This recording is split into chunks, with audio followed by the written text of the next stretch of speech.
Okay, so we stop. Okay, here.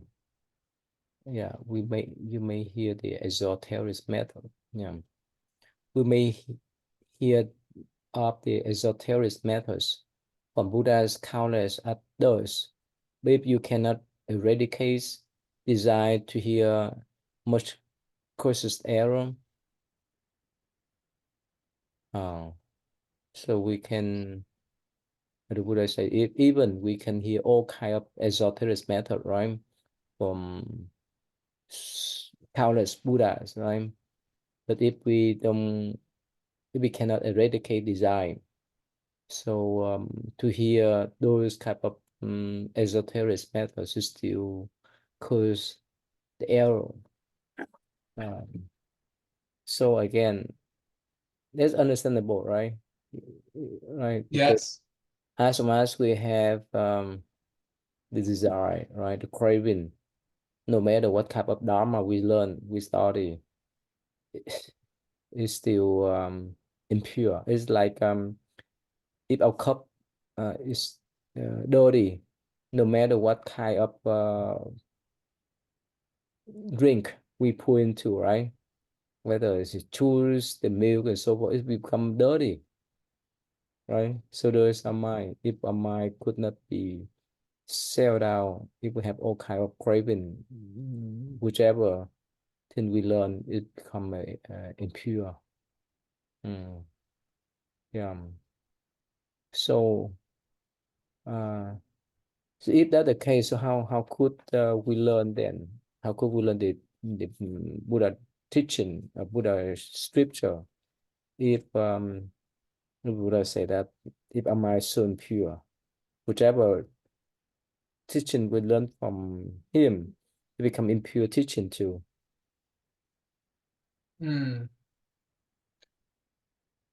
Well, the turning of the Dharma wheel, like starting with the Four Noble Truths, is a way of using the illusory mind to return to the original mind. So I Mm. think that's what the beauty of the teachings is there's a lot of ways to miss the mark. There's a lot of ways to misunderstand. Um, but the Buddha taught with wisdom to account for the desire that people have and that sort of impurity. So I think that's why it's at the outset of things. It's made very clear that the root of suffering is desire, and that the way is the way to end suffering. So it's if we're going to move forward in the teaching, we know that we're going to be working with resolving our desire. Yeah. So mm, so one more time, right? If our cup of mind, right, is so impure, so dirty, whichever water of Buddha teaching that we put into, it become impure, become dirty. So there's no chance for us to clean up that dirty cup or impure mind. If we keep pouring the water of the Buddha teaching. Well, I mean, if you keep pouring water into a dirty cup, the cup becomes cleaner. Mm, Um, and then practices, like meditation, yeah. recitation. Um, these are all methods to help, at least for a period of time, to calm the tendency towards that. And then mindfulness is really the all of the time medicine for Mm, that. yeah. So in the practical sense, let's say we have so much desire, we have so much craving in our mind. So it's better for us to recite the sutra frequently. It could purify our mind. You think so? Maybe, yeah, it could. It wouldn't necessarily. It would depend on like the sincerity of the recitation. And Mm, yeah. I think if someone's really ready to make the stand too, like really taking it seriously, it's kind of like quitting cigarettes. Mm-hmm. Someone may kind of stop a little bit or decrease for a while, but until they really decide they're gonna, dig in and that they're not gonna do it anymore. Well, I think, other if we don't have that sort of resolve, it's desire is just like it's kind of like weeds. Like there's always dandelion seeds blowing around, and so they're always going to kind of pop up in yards. Um, and so it takes a real sort of continual mindfulness of when it arises to apply the remedies. Mm-hmm. Yeah. Even like the student, right? They go to school. At first, they may not understand much about what's going on out there, whether they study math, chemistry, and so forth, right? But when they understand the subject of study, right, they may change their mind, right? The way how to measure the triangular, for example, right? In Mhm. they have the formula to calculate. Uh, so I think again, it would be helpful. Even we still have the impure mind. It would be helpful for us to decide the sutra, the Buddha teaching from time to time, and eventually it be cleansed by itself. You know, especially if we decide the mantra without attaching to the wording, right? The meaning of the wordings. So we'll clean up those type of craving habitual pattern. Yeah, please. Yeah. To hear your very self, why not turn backward? That faculty employed to hear Buddha's words. Hearing is not of itself, but owes its name to sound. Mm, So, yeah, it's turning backwards denotes, correct me if I'm wrong, but it denotes noticing hearing itself. So, like the question, who is it that hears? Instead of investigating the sound, like what is the source of the sound, it's investigating, what is the source of this hearing? Um, and so that's like turning the hearing around. Um, and then the faculty employed to hear the Buddha's words. Hearing is not of itself, but owes its name to sound. mm, Yeah, so that's interesting that hearing the name comes from that a sound exists. So that the idea of hearing is relative when we're talking about it in a normal sense. Whereas in this sense, looking at that essence of hearing, that essence is not dependent upon sound. It's rather that because of that nature, then sound can be perceived because of that nature. It's not that the sound is creating that that essence, that nature. yeah. Okay. Yeah. Free from sound by turning hearing backward. What do you call that which is disengaged when sense organs had to its source return or sense thereby are liberated? So free from sound, right? There's no more attachment to the sound, but turning hearing backward. Probably I don't know how they translate it. Should be inward, right? Not backward, Mhm. inward, right? What do you call which is disengaged or we disengage with the sound, right? The essence of sound. When one sense organs had to its source return, you go back to the source. I mean the the everlasting hidden nature. All systems thereby are liberated. So this sutra emphasize on um, the way that the Buddha say systems are the one that tie us down here. the one that did us to the samsara or rebirth cycle. But these systems are the one that may help us to be liberated to liberated from the samsara or rebirth cycle. Is there any paradox here? What do you think? It makes sense because we can be engaged in delusion by attending to the objects of the senses, all of the different manifestations of that. But if we return to the subject, if we return to where we can't actually find like a thing that is a subject, we're freed from distinctions. So it's like this nature which can like be aware of all distinctions with being like having no distinctions to it. And that's whole and complete.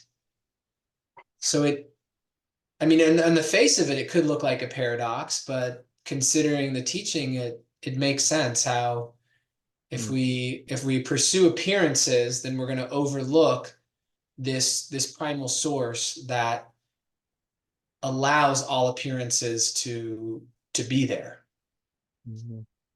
There's some articles, I mean, that the academic articles mentioned that whenever I might focus in one thing, other things would be insignificant. That's mean not important.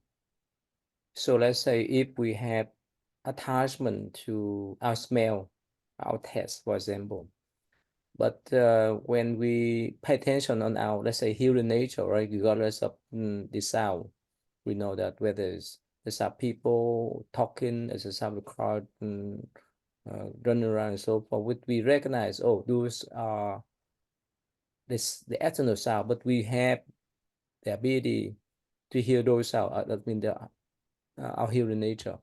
So as much as we focus on that hearing nature, the attachment to the taste, attachment to the smell won't bother us much, right? Just based on how we train our mind, that's all. Yeah. It's like the whole sort of mental formation of the story that's driving the desire-based behavior that's like self-referential. If I can be mindful to really consider you know, who is it that's aware of this, or turning towards what is it that's aware of this, it really does take the wind out of that whole formation to where it's easy to just let it go then and be more in a sort of central neutral. Yeah. So this one is easy to understand, right? It's not paradox, right? Yeah. Yeah, please.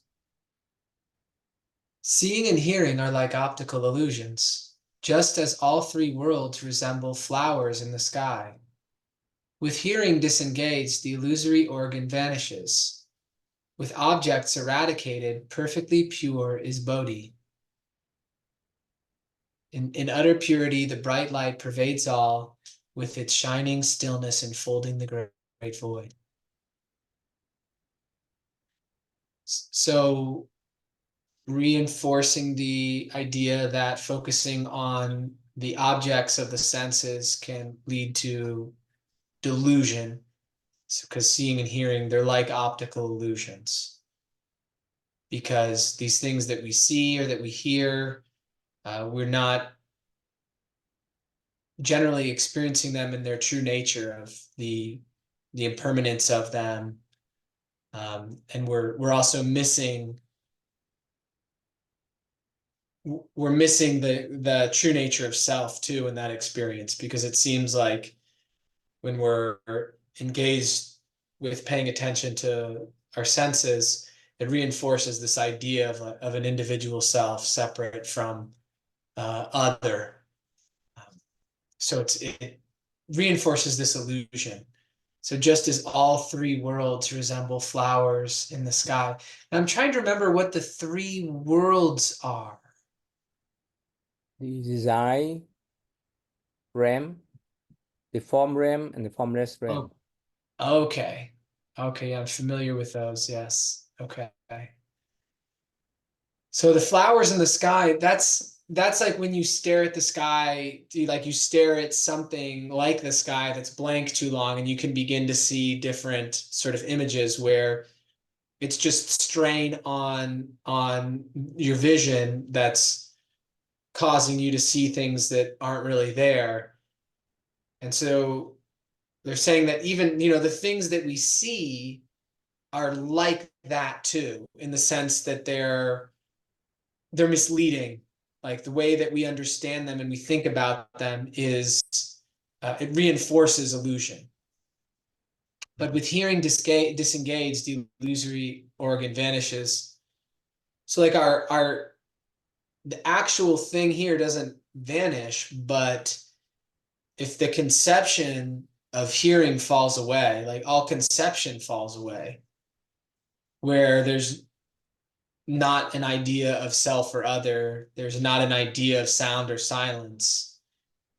The things the ideas point to, I mean, those don't fall away, but it seems like the recourse to the relating to conceptions of them as opposed to simply being with what is without recoursing to relating to it through a concept. Um, and then like in the affirming faith and mind, that Zen Gotha, they say things are things because of mind, as mind is mind because of things. These two are merely relative and both its source or emptiness. So if we're not engaged in pursuing the objects and we disengage from that play of self and other, then I think the oneness of everything emerges, the sort of oneness beyond oneness or many, with the pure Bodhi. And then the bright light pervades all, and the shining stillness enfolding the great void. I think one needs to experience enlightenment to really fully understand that. Mhm. But it sounds beautiful. Yeah. You know the VR, Uh-huh. what we call virtual Reality. virtual reality, and even the Second Life, right? What we call second. Yeah, the computer program Second Life. Yeah. So that come from illusion. Especially the VR, and I don't know. Sometimes I watch the what we call uh American what uh they have that they use that type of VR to uh, mm, to pop up those kind of image that people could not understand, could not recognize. Let me share with you here what we call here. You know, we call there's a series what called American. Let me type here. Hmm. I'm Mm. thinking America's Got Talent, but I don't think Yeah, they do. yeah, American Thailand, right? Mm-hmm. American Got Talent, right? Yeah. Got Talent. Yeah, so they use some kind of let me see here. Uh, some kind of magic mm, trick to appear as a different form of people. Okay. Um, let's see. Okay, there's one show where they like will look like kind of like beasts or not like beasts, but like, yeah, it's what's it called? I forget. But they do like singing and they're singing but like as a digital avatar. Yeah, yeah. Okay, let me share with you that here. Right. This is just illusion right here, right? That this one here. Right. the head out, right? Mm, Uh-huh. yeah, and this is kind of illusion anyway. So they use this kind of VR, right? To trick the mind, right? Mm-hmm. Anyway, so again, that's why the Buddha say uh, we we were tricked by those kind of illusion, uh, and that's why for meditators, I used to remind them that whenever we see something in our meditation section, we need to let them go. Otherwise, if we stuck with those kind of illusion, right? We Mm-hmm. you if we think that's real, we'll get lost easily. We may be crazy. So that's why in this sutra at the end, um, especially our master, he emphasized about what they call 50 stages of uh, mm, The demons demon states, yeah. that trick our mind to forget our practice of concentration. Mm. Yeah, so like you say, like when we look up to the sky for a while and and the eyes will be weird out, right? And somehow we see all kind of flower, all kind of different image up there, right? So Mm-hmm. the seeing and hearing like that way. Or even when we press our ear for a while, right? We can create all kind of illusion within our brain. Mm, yeah. Mm.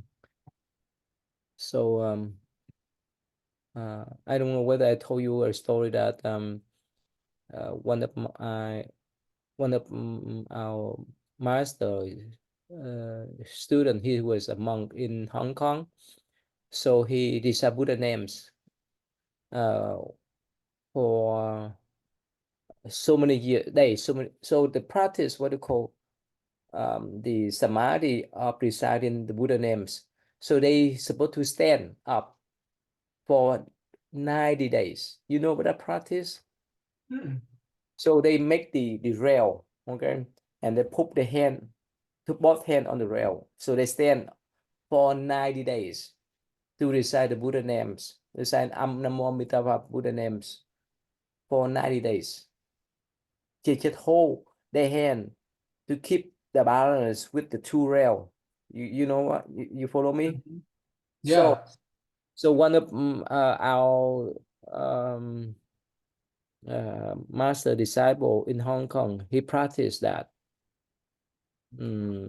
techniques, and somehow one day he saw a water buffalo, the ox, right, water buffalo that went toward him, and he said, "Oh, I'm the bug, came to rescue me, came to see me." So the master went down and give him a hit and saying, "No, it's just water buffalo. It's just the ox, not Amitabha Buddha." So probably because he recite the Buddha name so much, right? So it's raised some kind of illusion. And when the water boat flow approach to him, so that kind of illusion raise the image of Amitabha Buddha. Did he not sleep? No, you know, No. for the one that practice that technique, Standing the whole time? yes, then the whole time, of course, they may fall asleep Okay. for 90 days, for 3 months straight. Standing up for 3 months straight. Wow. That's why. It That's doesn't seem like that would be good for the body. It seems like that would cause problems physically. but still, that's the one sutra that mentioned about the samadhi of standing up to recite Buddha names Wow. for 90 days, for 3 months. And do they eat though? Do they stand and eat? Of course, they need to Do- eat sit- to survive, but they're supposed to stand all the time with the head of the rail. You understand Mhm. that? The two rail that they need to hold on their hand. They're not supposed to sleep. They're not supposed to lie down. They're not supposed to sit. Wow. In the past, some people they really practice some top techniques, right? Right. So of course, it's beyond um, our normal thinking, but they do that kind of practice. Then, Hmm. yeah, of course, it's extreme. Yeah, it's extreme way of practice, but still, when they, when the body is so tired, right? The the mind, the thinking might be shaped in different way, right? They may see Hmm. all kind of illusion. And even if we sit too long, we for a couple hours, a few hours, right? Because of the effectiveness of the brain, that's why it may change our mind to see all kind of illusory uh, in our mind. Yeah, and in Japanese, they're called Meikyo in Zen. Yeah, that's why no matter what, the keys for doing meditation is to let go of any kind of illusion. Whether remember, I used remember in the Zen tradition, they said that if you see the Buddha, kill him, Yeah. right? Hmm. Mentally, right? Spiritual, mentally, not physically. So if the Right. if the Buddha appear on our head, we would let them go. Oh, I don't know whether I told you that one story, another story in the Zen tradition, that there's one monk, one Chinese monk. He had aspiration to go to the Five Peak Mountain in northern part of China. Five Peak Mountain nearby Beijing. Yeah, I've heard of it. Yes. Mm. So this monk, that is where they worship Manchuri Bodhisattva, right? You know that, right? Okay. No, I didn't know that. Yeah. So this monk, this Chinese monk, so he has an aspiration that he want to go there to seek the blessing and wisdom from Manchuri Bodhisattva. So somehow he has not come there yet. So one day he served, yeah, of course he did meditation to have some kind of realization. So one day, while he was cooking the rice, in China, especially at big or large monastery, there were probably thousands of monks that live together. So for the one who cook the food back in the kitchen, they have the big pot, right? You know that they have big pot to cook the Hmm. rice or food and so forth. So one day, while he was stewing the rice with that big pot, and somehow, you know like when you steam the rice, right, you have the fork, right? The fork the steamed up the fork, moon up, all right, flying around. So somehow he saw the image of Manjri Bodhisattva appear on that fork. You understand that? Hmm. So he used a stick, that stick that used to steal the rice in that big pot. So he Hmm. used a stick to hit Manjri Bodhisattva, the image of Manjri Bodhisattva that sat on that within that mist. So Hmm.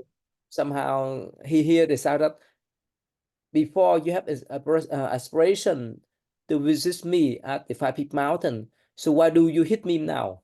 Hmm. That's the story now. It illustrates that he recognized just illusion. That's Hmm. um, of course it seems to be funny, but actually it has the meaning that we need to let go of illusion, whether it's appear in front of our eyes. That's why some people, if they decide the Buddha names, if they decide the sutra mantra too long, right, they may have some kind of illusion, illusory image. Even especially they may have seen the Buddha, Bodhisattva in their mind, but of course that illusion too. So that's why it's wise that we need to let go of all kind of uh, illusory image in our mind, whether we do meditation, whether we recite the sutra, recite the Buddha names. Yeah. Okay. All volitions, when closely looked at, are but illusions seen in the dreams. Dream lives were the Matangi maidens. How could she keep their body with her? Wow. You know Matangi maiden, right? Yes, isn't this is the she's a prostitute, right? That Ananda almost fell for. Yes. Yeah. So that's why the Buddha say all volitions are illusion that we seen in the dream. So Mandagi was a prostitute and somehow she loved him. She loved Ananda, and she asked her mom um, to give a spell to trap him, and that's why her Morse got trapped and broke his precept. But the Buddha, you know the whole story in the beginning, right? Hmm. So the Buddha, after receiving the offering from the king, as he went to the sit and focus on concentration uh, and the samadhi. So in that kind of samadhi, right, he on his top, right, his crown, he emit the illusory or transformational Buddhas, right? The transformational Buddhas speak the Suragama mantra, and the Buddha uh, asked Manjusri Buddhist brought that mantra to rescue Ananda Hmm. that we learned before, right? At beginning. Yes, yes. Anyway, uh, so how could she keep your body with her? Well, it's just illusory, right? Everything is illusion. So how could she keep your body in the physical one then? Yeah, please. Mm. Like a clever showman presenting a puppet play, though movements are many, there is but one controller. Mm. And this idea is also like in the Six Patriarchs Druid Platform Sutra, Huineng talks about how in a moment of thought, the Buddha nature transforms into all of the manifold uh, appearances. Mm. And but those are still all just expressions of the Buddha nature. It's because we get caught up in our thinking about them that it confuses things. Um, Mm. Yeah. yeah. Okay. Yeah. So again, yeah, in the Pali Canyon, it would not talk much about this kind of principle, absence illusion, but in Mahayana Buddha teaching, the Buddha emphasize a lot, right, to Mhm. develop um, the attentive wisdom, right, to attain the pure wisdom. Okay, so can we stop here today? Well, yes, Ty. Okay.